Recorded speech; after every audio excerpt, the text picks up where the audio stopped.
welcome to the Bond Room Unlocked, whereby I take an item from this 30-year-old Bond collection and relate it to one of the films that we know and love.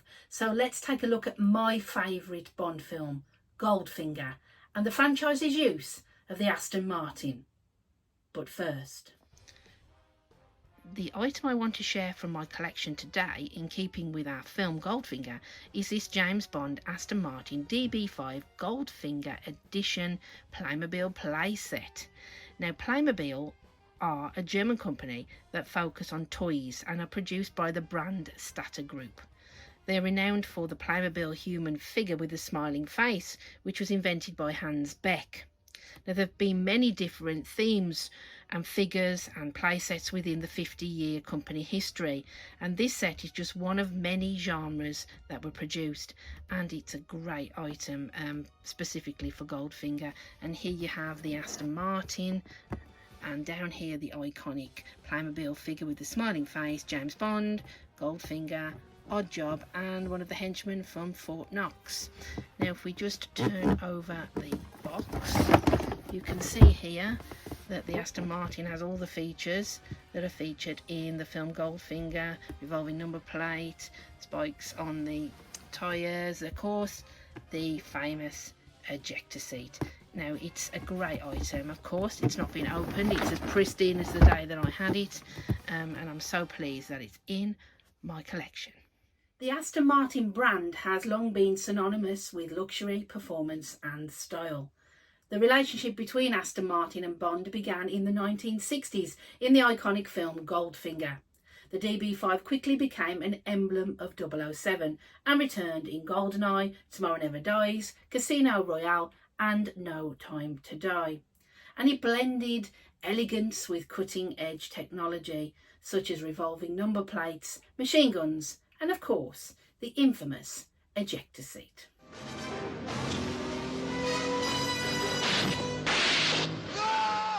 Following on from the DB5, several other notable models have been used across the franchise.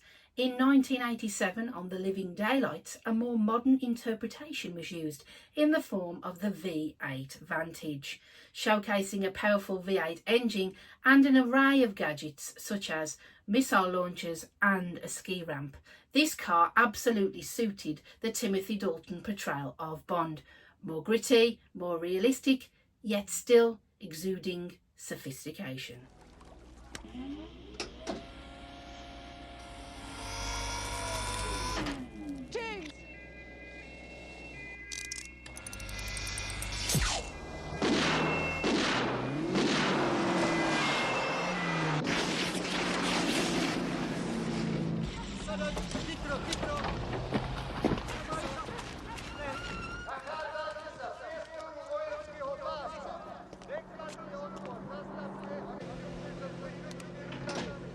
Brace yourself.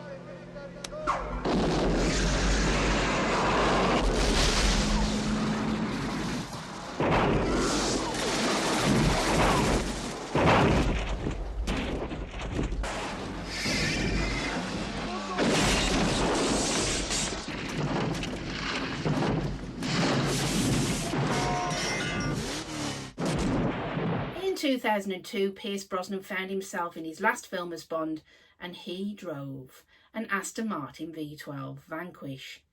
Now, this car fitted the film with its usual embellishments, but one of the features that defined it, that took it from Vanquish to Vanish, was its adaptive camouflage system, enabling the car to become invisible.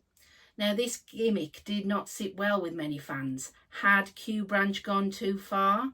Whatever you think of the car or the film, you cannot deny the car itself was sleek, sexy and powerful.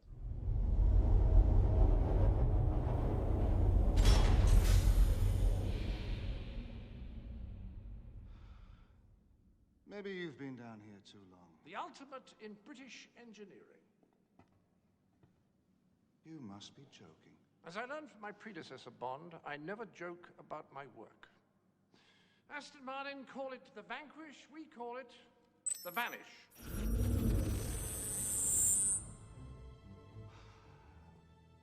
Oh, very good.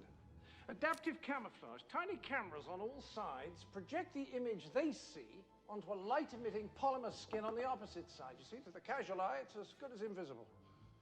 Plus all the usual refinements, ejector seat, torpedoes, target-seeking shotguns to shoot down mobile objects. Why don't you acquaint yourself with the manual? You should be able to shoot through that in a couple of hours.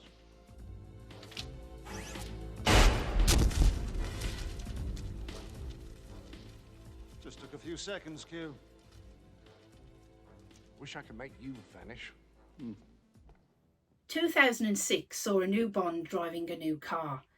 In Casino Royale, the Aston Martin DBS V12 was used, an upgrade from the Vanquish, yet it only had limited features, a spare gun and a defibrillator.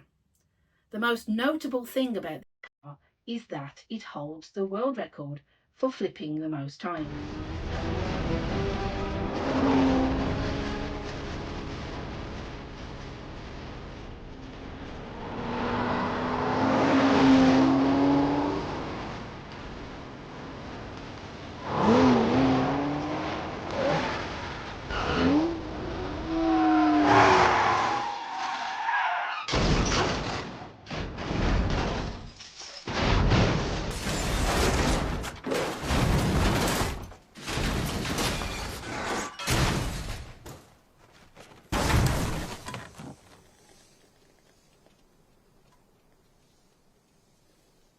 In the most recent film, No Time to Die, we have Aston Martin Overload. We see the new Agent 00, Nomi, portrayed by Lashana Lynch, arriving in an Aston Martin Super Leggera. We also get a glimpse of the Valhalla, a modified and advanced hypercar, as well as having nods to the DB5 and the Vantage V8. But what happens to Aston Martin as we go forward? Will Amazon continue the brand and the partnership of the brand? Will there still be the tradition and the innovation and the cultural references? We shall see. Will other brands compete to be the new Aston Martin? Will BMW appear again and Jaguar? Who knows? It's all open for debate. So if you've enjoyed this episode, then please give it an MI6 stamp of approval and click on the notifications below. And why not subscribe to the channel so you don't miss out on any further missions. The Bond Room Unlocked is also on Facebook and on Instagram. So join me again next time when we delve into the Bond Room Unlocked.